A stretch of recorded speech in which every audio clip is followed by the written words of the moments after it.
What's up, everybody, and welcome to Twisted Bud's E3 review show for the Microsoft press conference. I am here with Rob. Hello. And Alistair. Good evening. Big story of the night was the Xbox Scorpio, we now know is called the Xbox One X. It's coming November 7th. It's going to cost $499 and possibly £450. Not been confirmed yet. Guys, what do you think? Yeah, well, I mean, we expected Scorpio to make a big appearance in the Microsoft conference. I'm a little bit disappointed that they called it the One X. I mean, it makes sense linking it to the Xbox One family as Philly Boy promised everyone. But I would have loved them to keep it as a Scorpio. That was such a cool name. Yeah, I think it was kind of those... I still wasn't 100% sure if this was going to be like this new amazing big thing or if it was just going to be an incremental step. And that was, by calling it the Xbox One X, it is definitely just, like, it's a step up. It's better graphics, but this is definitely not a new console, which I guess we knew, but, you know, it really confirms it. Yeah, I was just a bit confused where it was just, I remember all the early chatter, like, about the Scorpio, where it was going to be, this will be the last step in, like, a generational console gaming. I don't really see why. Surely just in the next 5 to 10 years, the Xbox One S or Xbox One X, will be sort of outdated, and they'll just come out with a console, right? Yeah, I mean, PS4 and Xbox One came 2013? 2014. 2014. Okay, so that's 3 years ago. Imagine they've probably got about 3 more years in them, or 2 years more, like before we see new consoles. I mean, they're making a big deal of it, I guess, because, you know, it's the most powerful console out there. But 6 teraflops, I hear. I mean, so many flops. It is pretty floppy. Floppy. And I'm pretty sure they didn't want us to forget the 4K, seeing as that was every other sentence. A lot of 4K in there. And the smallest Xbox One or Xbox console ever. Great. So you don't need to have a giant box literally under your TV anymore, which is, it's I guess, exciting. With the size for me, I've never sat there and go, "Oh no, I'm not going to buy that one. Well, it's too big." It's never really been a problem for me. Not the size of it; it's how you use it.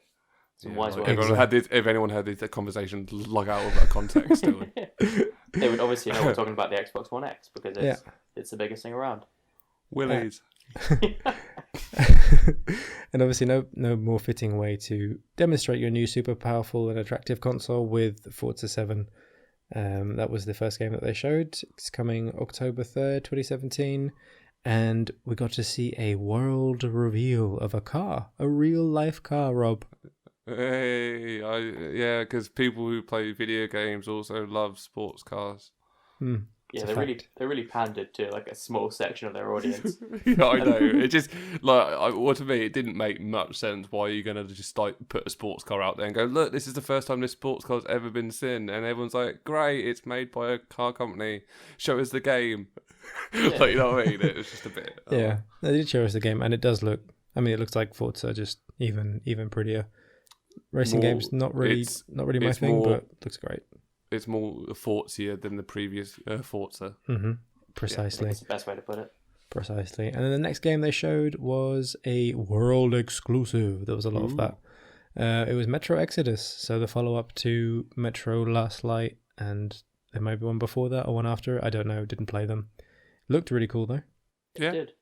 It looked cool. A lot of big rat thingies and bears on steroids. I mean, looked entertaining. Haven't played. I think like all of us, we haven't played the previous iterations, but I could see myself jumping into that.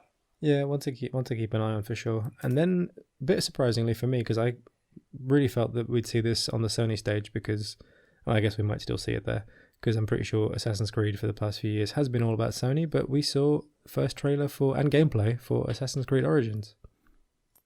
Yeah, really. Yeah, that looked awesome. I was pretty impressed in terms of what it showed. I think it showed like a really sort of nice the cinematic trailer for us. Had to set the scene, had some dude talking for a bit, and then it showed us like what seemed like a nice bit of a gameplay to showcase what they've been working on since they had a break. And for me, haven't played on Syndicate, and I was really like big fan of like the AC franchise right up until a Unity, and then after that I was like,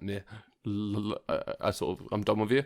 But yeah, this has brought me back on board. I'm quite excited again. I've from what I saw in there, it seems like they've tried to work on sort of the previous criticisms around sort of it's quite a shallow sort of as an experience, and they're working sort of on the RPG side and stuff. So yeah, it looks deeper. I may have missed it, but I didn't see a release date. Which did anyone see that?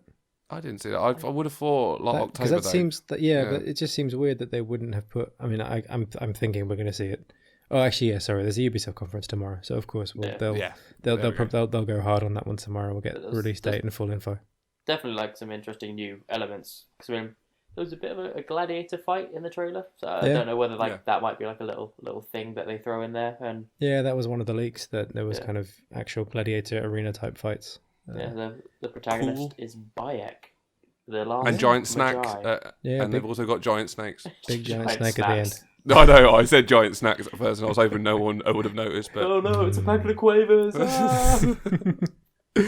And next on the list was a little plug for the Microsoft's Mixer thing. I didn't know what that was. Some kind of Twitch type. Yeah, I think it was.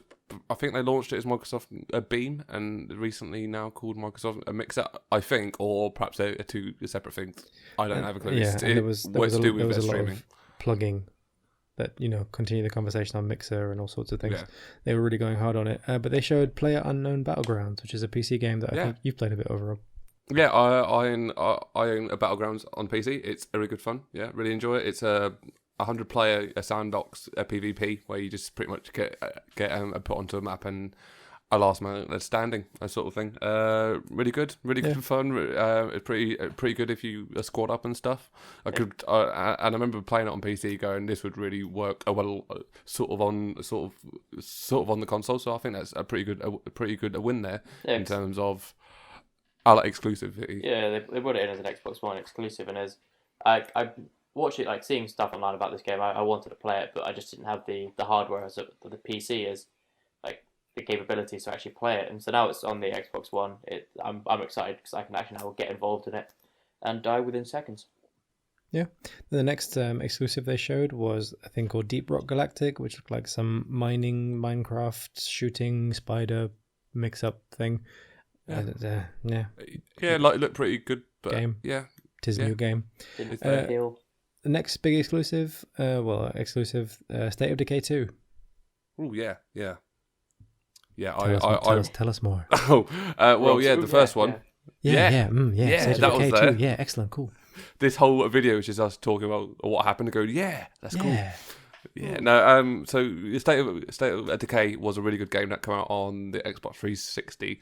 It was a single player experience, but it was sort of brought something new to the zombie genre, which was by then already tired and sort of fatigued. And yeah, it worked on this group dynamic where it had this sort of you could have different people in your group and work on different skill trees. So you've got someone who's a specialist at this and a specialist like at that, and then but it had a really good thing around a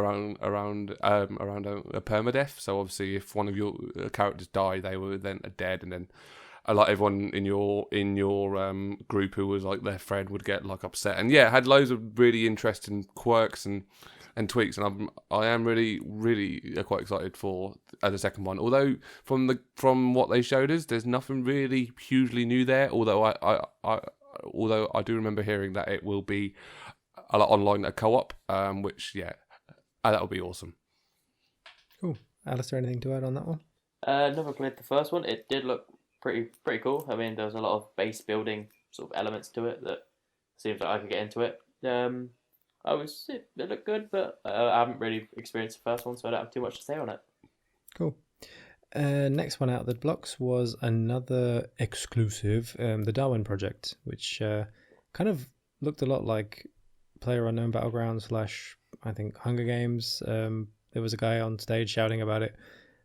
Hard to really glean anything from what actually the game is and how deep it is. It just as like an e-sporty like Overwatch thing with like a commentator sort of thing. So even like the fonts and the way they presented it seemed very sort of Overwatchy, which it had a really great like cinematic trailer, like the art style, but then the actual gameplay was just kind of meh. Yeah, Yeah. it seemed pretty generic for the moment. Yeah. And then we got, well, surprise, Minecraft. Nothing really to say there, just that it's basically going to be cross-platform play across every console, every device, PCs and consoles. Looks like they're going to be keeping Minecraft on PlayStation, even though they own it now. Really nothing more to add. And then we saw adversary modes and like skin packs and stuff like that. So I mean, if you're like a serious Minecraft player, I think there's a little bit to get excited about. But for the rest of us who kind of dabble in it or don't touch it, then I mean, it's just move on, really. More Minecraft. Yeah. Then we saw a Dragon Ball game, Dragon Ball Fighters. Yeah, I thought that looked really cool. I've played quite a lot of the Dragon Ball games over the years. I think I've pretty much played all of them that have come out all over the years. Even like the early SNES ones and stuff that were sort of 2D fighters. Recently, I think the most recent that come out was Xenoverse 2, which was a pretty cool game. That where you could sort of create your own character and build them up sort of with very, very small sort of RPG sort of elements to it in terms of skill building and all that kind of stuff. Yeah, it was really cool. But this one looks quite different. Looks quite like it reminded me very much of the old what they called Marvel versus Street Fighter sort of games. That sort of very fast 2D a brawler sort of style. Yeah, like it looked really cool. I'm quite excited to see what it is. I remember probably one of my favourite Dragon Ball Z games was Dragon Ball Z Budokai 3, which was one of sort of the one just before they started doing that sort of behind the shoulder camera angle. So yeah, I'm pleased that it's going back to its sort of 2D fighting roots. Yeah, because the last one I played was like Raging Blast 2. Yeah. It was one of and that was like the behind the shoulder kind of like 3D world thing, and it was at times a bit confusing. So I'm quite happy that they've gone back to like that 2D style, and I think it might actually reinvigorate the franchise of Dragon Ball. I don't know. I mean, the only thing that I'd say about the Dragon Ball Z franchise universe video games is they're all just the same, 2-on-2 fighter, 1-on-1 a fighter, or however you put it. I'd just really quite like to see a kind of like a game of a Dragon Ball where you not necessarily sort of open world, you could still be quite sort of linear, but I don't know, something a bit different, something else, not just another fighting game. I don't know. We'll see how this one does. Cool. Up next was another exclusive. It was an MMORPG called Black Desert. I can't really remember much about this one. There was a lot of games in in the press conference. Yeah. It looked relatively interesting. The combat looked cool, like a really interesting world, very like good looking game. Don't know.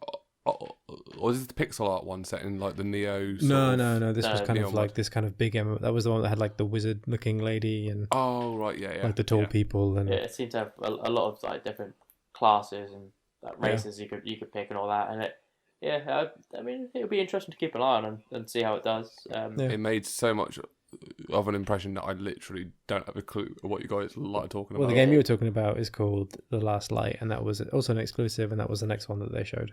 So really, like, again, like actually, like a lot of the games, now that I think about it in the conference, really hard to have any clue what it's really about. Just looked really cool, that kind of pixel art style. Yeah. Looked really moody and interesting, but couldn't tell you even the first bit about how you actually play it or what the story, like what it's like. Mm-hmm. Yeah, stylistically though, I thought it looked really good. Yeah, for sure. It was almost like an LA Noir pixel weird future version thing. It seemed like a detective-y one, but I mean, I'm literally picking up pixels here. Next up was another exclusive called The Artful Escape. This was the psychedelic guitar playing guy jumping on things and the drugs game. Yeah, drugs the game. Yeah, it's literally, if this was in VR, it would be a drugs experience. Like it's like kids don't do drugs. This is what your brain is. Explosions of color. What the hell is going on? I mean, I have no idea what this game is, but it looked trippy. I quite enjoy those sorts of games where you're just there for like the visual style, and yeah, I mean, like gameplay wise, didn't really seem much. Just seemed like hopping on pretty colours and stuff. But yeah, I'm alright with that. Yeah. Then they showed a game called Code Vein, not an exclusive. again, it's another one of those games that kind of just slipped past me. I think. As we saw so many of them. I can't remember too much about it. Like Namco, it's the only thing I remember about it. That's about it. And then they followed that up with Sea of Thieves, which is a exclusive coming early next year. I kind of think this stole the show for Microsoft. Like other than the One X, I think Sea of Thieves really kind of like came in, and the way they presented it, like the gameplay trailer and all that, I think it was so well done. It was just because I really. It was cheeky. Yeah, it was cheeky, and that and that was a really cool. It put like humour like into the trailer. It was quite self-aware as well, and I'm all for that. Really nicely scripted as well. Like, it got to the point where I thought that a game without that soundtrack, that running commentary would be a little disappointing. Yeah, that was great. Like the overall commentary, and because to be honest, like last time they showed it, I didn't really get it. I didn't see enough of it, but that looked really interesting. Looked like a cool concept for a game. Basically a nice way of sharing a world with other players, like a really different way of doing it. It's like there's a lot of aspects of like teamwork and looting, and then like you have to carry everything back to like you don't just grab it and then you can like piss around a bit. You have to be careful of bringing everything back and they showed PvP at the end as well, didn't they? Yeah. I reckon it's going to be one of those games that you see quite a lot of on YouTube and stuff. Oh yeah, definitely a streamer's game. Definitely not Twizzardbod. YouTube. YouTube.com/Twizzardbod. Then they showed Tacoma, which is another exclusive. We'd seen that before. It's really hard to differentiate between the Tacoma trailer we'd seen previously. I think it's Fulbright, who made, I want to say, Gone Home. I think this is their follow-up. Yeah, I don't really know what to say about it. It was there. It had a trailer that it looked like a game. Yeah. Cool. Yeah. And then everything went a little bit kind of Nintendo. Another exclusive, Super Lucky's Tale. Oh yeah, that was a bit weird. It's a Xbox One X launch game, November 7th. Yeah, like it looks like a 3D platform, which is not something you sort of. I know we've recently had a ukulele, but it's not something that you think of when you think of sort of Xbox, is it? Yeah. So no, you can't shoot any dude bros on it. So hopefully they're trying to sort of move into that direction a little bit as well and bring some more 3D platformers, because that'd be quite broaden cool. their scope. Yeah. And then very excitingly for you, Rob, based on our Twisted Bards E3 prediction shows that we've done.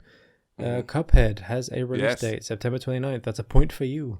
Oh, wow. So Cuphead, I thought it looked really cool when I first ever saw it, which I believe was at the Xbox One reveal back in like 2014. Was the first time like it ever was as shown, and everyone was really interested in it, thinking, oh look, there's a cool sort of art style. And it's been sort of dropped in at sort of E3s and things over the past few years, but it's been sort of nowhere near sort of a release date. And I'm pleased to see it come out. I'll probably pick it up, providing it doesn't turn out like a mighty number 9 or something. Yeah, it's one of those games, isn't it? That kind of shows really, really well, and I think played really well the first time, and then they went away and added more, and maybe it wasn't kind of doing so good. But have a release date now, and that's really cool. Hopefully they stick to it. Yeah, and it comes out. Not too long in the future. And then another exclusive, and it really doesn't matter about the game anymore. Like, it's got Terry Crews in it. It's Crackdown 3. Another Xbox One X launch game, November 7th. Yeah, I took Terry Crews and Destructibility from that trailer. Yeah. I mean, it seems... I haven't played the other Crackdown games, but it seems sort of fairly standard in the franchise from what I've seen of the other two. But Terry Crews and explosions, so I'm happy. I played on the second one a little bit, and I'm not sure how excited I am for Crackdown 3. I know there's a lot of people out there that are very excited for Crackdown 3. It does look quite fun in the sense of sort of like a sandbox where you can just pretty much blow everything up. That sounds cool. So I'm waiting to see where it goes and probably get a bit more sort of gameplay sort of out of it. So yeah, cool. And then we had I think the kind of first case of, is this game exclusive? Is it not exclusive? It's launch exclusive, so I assume it will come to PS4 or the other consoles further down the road. Ashen, which kind of looked like a bit of a Studio Ghibli type art style, very dark. I feel like this is a game that I'd like to know a lot more of, and Yeah. because there were so many games just flashing past, I feel like I've missed out. Yeah. Really being able to say like more about it, but it looked really cool.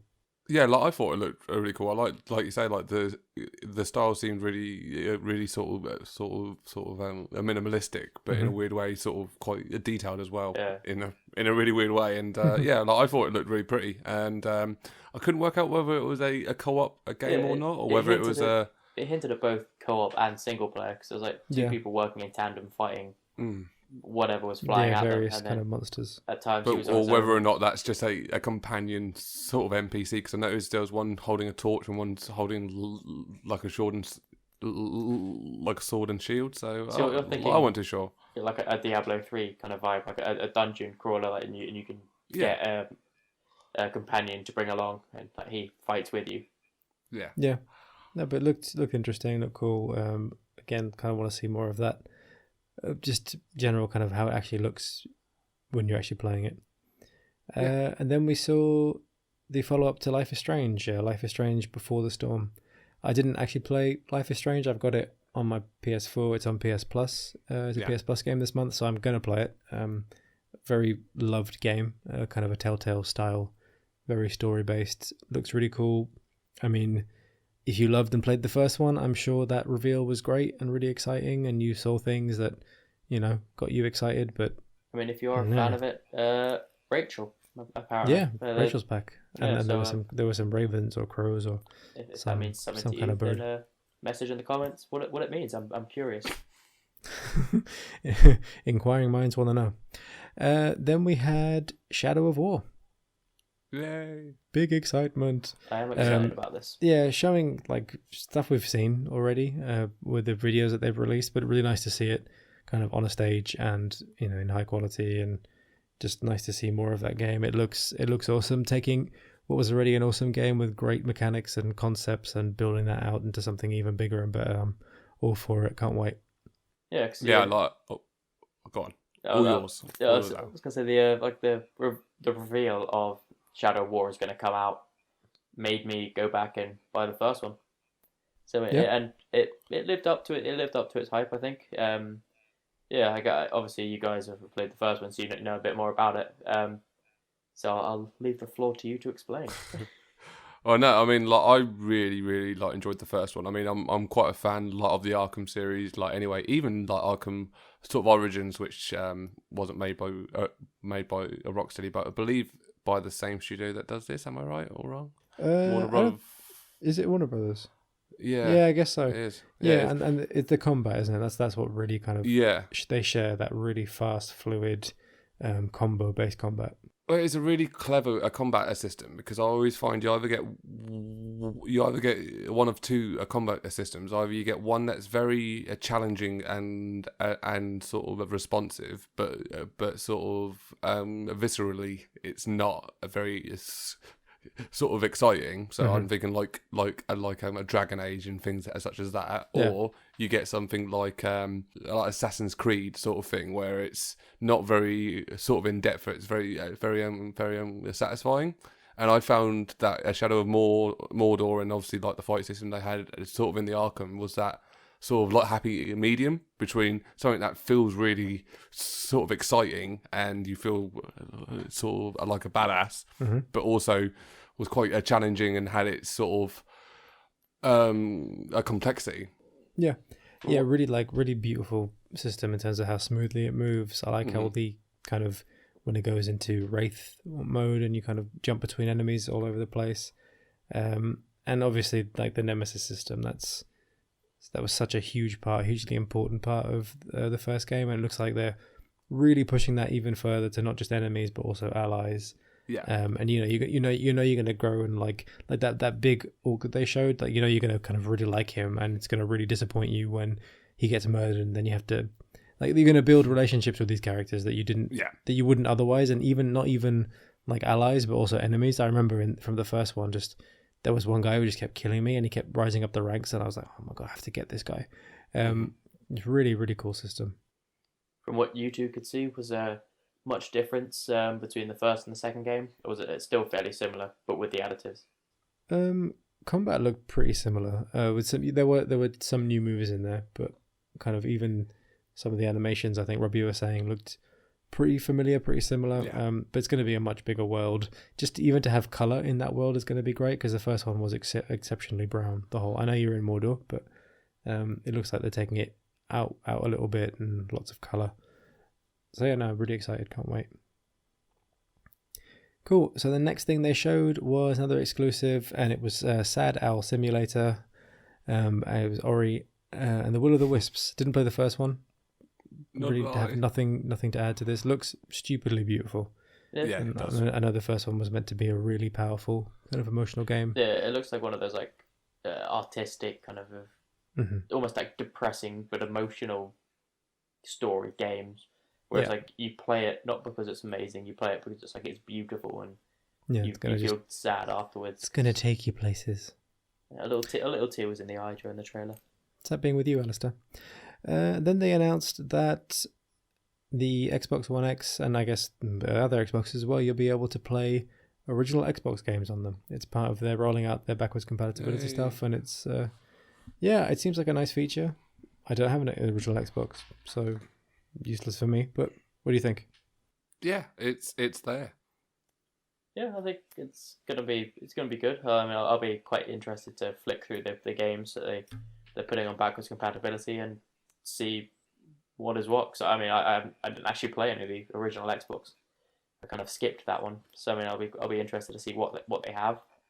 I was very much like a PlayStation a 2-player as well, so I was a bit out the dark. The only game I can think of is a Fable, the original one, which I'm not sure if you can probably get like a remaster of it. I'm not sure, but yeah, I'll definitely be flicking through that library and seeing what's what. But the announcement didn't really it didn't make me shit myself with excitement. I was just kind of like, okay, that's pretty cool. Cool. And then they ended the game, the end of the conference, sorry, with a game that we knew was going to be there, because EA announced it yesterday, Anthem, which basically is the game Mass Effect should have been, I guess. Yeah, and I it's remember from the same studio. Yeah, I remember when I was watching it, I was really confused because I was thinking, I mean, in terms of it, like if you've played the recent one, it looks very, very similar in terms of like some of the stylings and some of like the fact that like the bumpers that you use for like your specials and stuff like that is all exactly the same, and it just makes me think: did they just like 1 year or 2 years prior to the new Mass Effect? I come up with this brand new IP and then just pulled loads of people like out of like a Mass Effect and went, no, work on this because it's so cool. And I just don't understand why all the cool concepts that we saw in there, because there were some cool things like about like the flying and sort of like the suits you're wearing. Yeah, it all looked really cool. Like why didn't they just put that into a Mass Effect and not make a very, very similar sort of IP? And also like how can Mass Effect look the way it does, have such bad animations, have such kind of stilted visuals, and then you have that trailer. That guy talking at the beginning, and you've got these like beautiful like faces, and it just how does that work? It doesn't make any sense. Yeah, because I was watching it as like the Javelin systems, which are like the suits, exosuits, Titan things, whatever you want to call it, the customizable things. It's like as much as I tried to convince myself this is a completely different game, all I could see was Mass Effect. Yeah, and it was like one of those things. Was like I want to believe this is a different game, but in my mind I'm just like, I'm going to be playing Mass Effect. This is it. Yeah. But I mean, it does look cool. Yeah, taking away from kind of what Mass Effect could have been. It looks really interesting. Kind of Destiny style. It's BioWare, so you imagine it's going to have very strong RPG elements. Yeah, definitely want to really consider. Hard to get an idea of what the story is going to be about, and probably going to be very story driven game. But look cool. I may dabble in it.